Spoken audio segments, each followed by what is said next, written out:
Hello everyone, this your girl Miss Benzie. Just wanted to go live to update you all on my journey. I was gonna sit here and wait a few moments, but I didn't post anything to let anyone know that I was going live on today. Didn't know that I would actually have time to go live. But for those of you who are new to my channel, my name is Miss Benzie, and I am almost at the 40-year mark, but I'm in my late 30s, um, from the Mississippi area, and just had my RNY slash gastric bypass surgery. Had it done last month in May the 2nd, 2018. My highest weight was upper fours. My current weight now is 395.1. I didn't get a chance to weigh myself today at the doctor's office, but I feel a little bit lighter. And I've had a couple of people today to say something to me at the doctor's office stating that I look much smaller than what I did when I came in earlier. Um, what I wanted to talk about was just kind of give you guys an update of my journey so far. Um, it hasn't been a whole lot of change, just the fact that I have been sickly since surgery a couple of times. And when I say sickly, I mean more on the verge of the dehydration, not getting enough fluids, not getting in enough of my protein. Um, and what I have done to make amends or better, I went to the grocery store and I bought a 6 pack or 8 pack of what you call it, the water that's flavored, not the carbonated water, but just the Nestle water. I tried the this is the Splash, the Nestle Splash, and this is the Aki Grape. So what I did was, and come to find out, is I do better with water when I actually put it in the refrigerator freezer, let it get really really cold, and then come behind that, and just sip throughout the day. It doesn't hurt my tummy as much, and it stays down without me having to be nauseated. The other thing is, I've been eating tuna fish, and crackers and cheese and crackers. So what I find myself doing is going to the dollar store and buying like the little 5 pack, individual packs that you can tear off, of cheese and crackers that you can spread the cheese on the cracker. And I do that. I don't find myself actually feeling hungry. Now I can pretty much know when I am hungry by knowing when my body is weak. Like on a regular normal day when I eat 3 times out the day, I have the energy, but not a whole lot of energy, if that makes sense. I don't really know how to explain it. Um, it's almost like if you go when you go to your job and you don't take that lunch break and that 15-minute break, and you don't eat anything, you just kind of going off of fluids, which is primarily water. um you know how you have that weak feeling, but at the same time, you still moving and going about your day. That's pretty much how I feel whenever I'm hungry and I haven't eaten. I don't get the hungry headache. I don't get the the tummy rumble like I used to. Um, what else? Let me see. I'm trying to think about everything as I go. I didn't jot anything down to go by. Let's see the dehydration part. I've been back and forth to the hospital probably like twice since surgery. And I am a month out. I do another follow up in about 3 more months, which will be my 4 month follow up. My labs so far have been fine, except for I am B12 deficient and vitamin D deficient. And I think for the most part, a lot of us that do any type of weight loss surgery normally are vitamin, some form, shape, or another, vitamin deficient.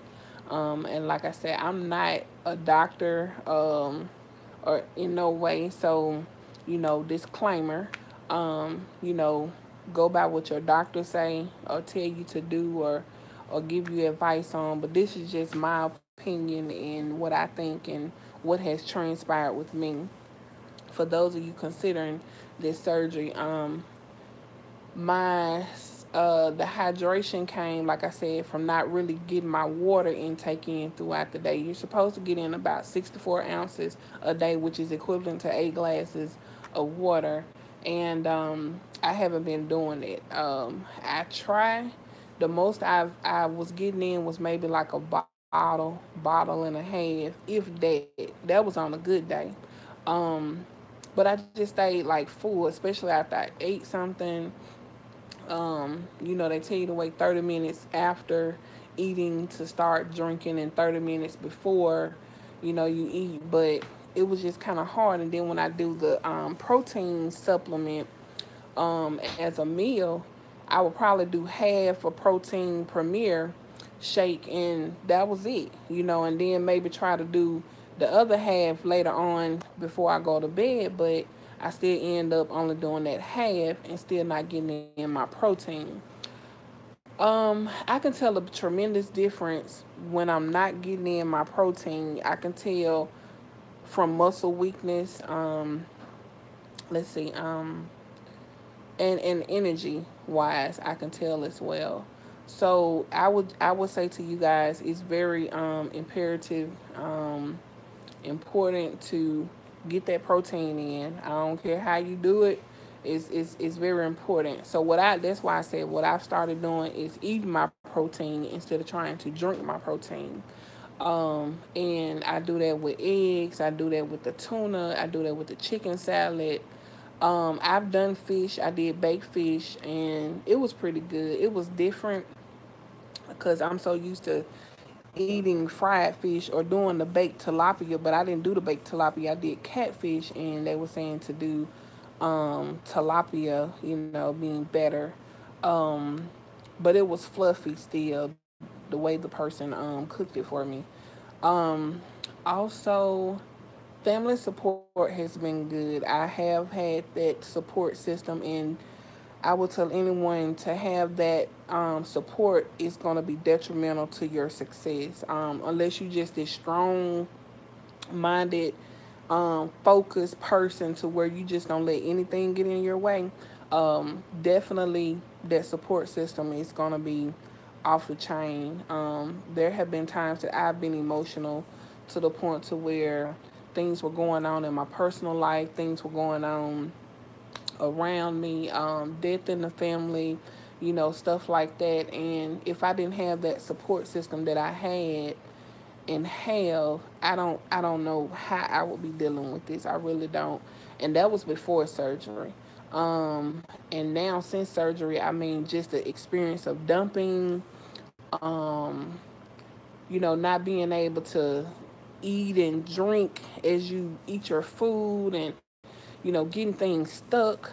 It can be a lot emotionally. You already drained because you got so many things that are going on with your body at one time, and mentally you know what's going on, but the book of it haven't set in yet. And so on top of that, with my situation, you guys, I ended up falling and fracturing my foot the day before surgery. So, not to mention going through a major surgery, then having fractured my foot the day before. So now my body having to heal in several places.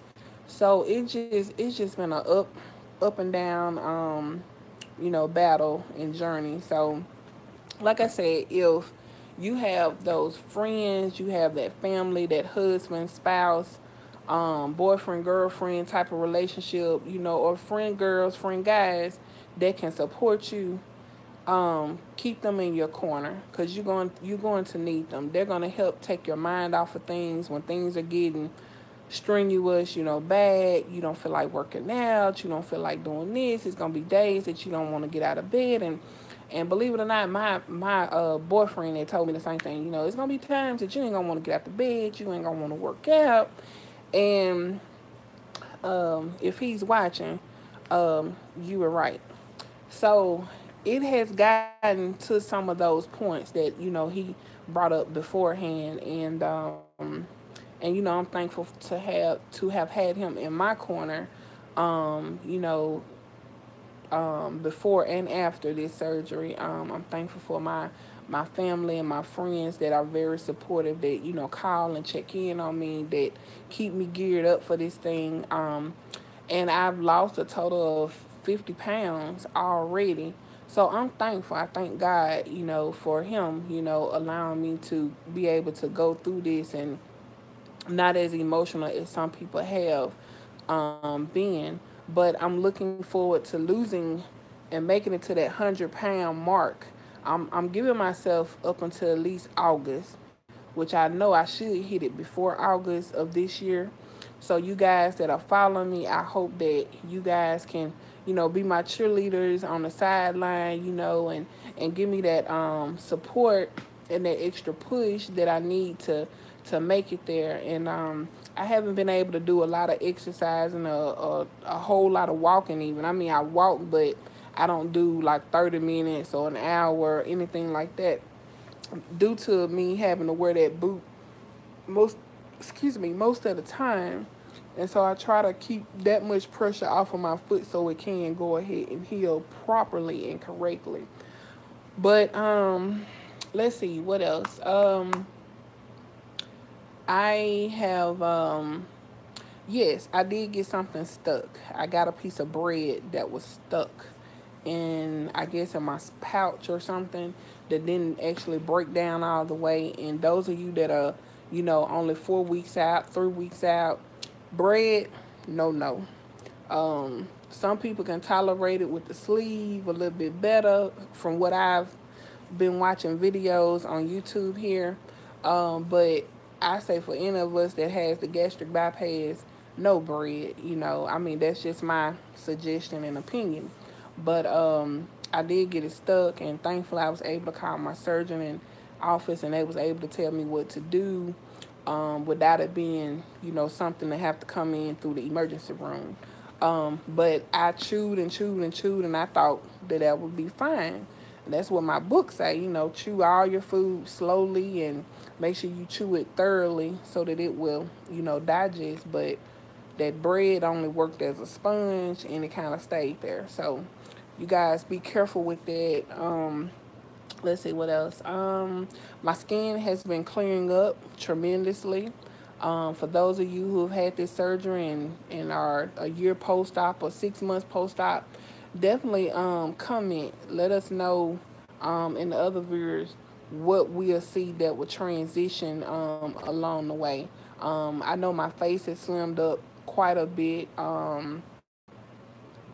Even in my upper breast area, those are shrinking, and my legs have shrunk quite a bit, especially my calf muscles. And I think that's due to me not working out in the protein and the weight just coming off. But definitely later on this month, once this boot come off my foot, I will definitely be walking more and using resistance bands more to strengthen my muscles in my legs and hamstrings and all of that, and especially my core area. And then next month, Lord say the same, joining a gym where I can actually get it in, at least that 30 minutes to an hour. And hopefully I can see more of a progress than what I'm already seeing. But for those of you that end up watching this video or listening, definitely I'm rooting for you, praying for you to have a successful surgery if you haven't already. And those of you who have already had the surgery, much success to you. Please like and subscribe and comment. And please hit the notification bell beside subscribe so that you will know when I come on live and when I posted new videos so that you don't get lost um, throughout there. One more thing before I go. I would like to know what are some other things that you guys have been through or gone through within your surgery, after surgery, and what um,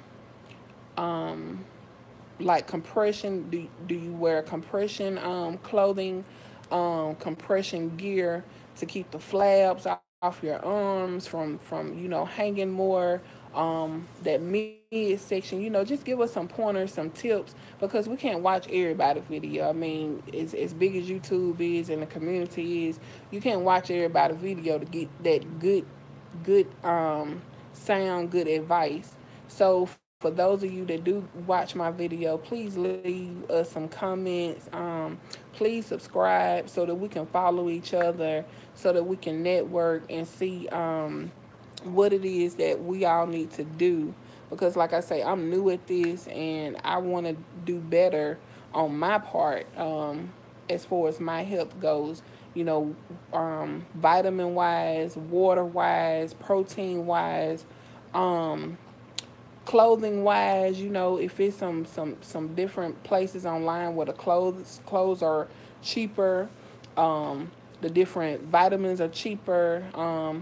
Let us know. Give us some insight on those things. All right, you guys, I'm about to cut this off. I done went almost 17 minutes long, so please like, subscribe, and comment, and I will do another video in a few moments, talking about something else. But thank you for joining in.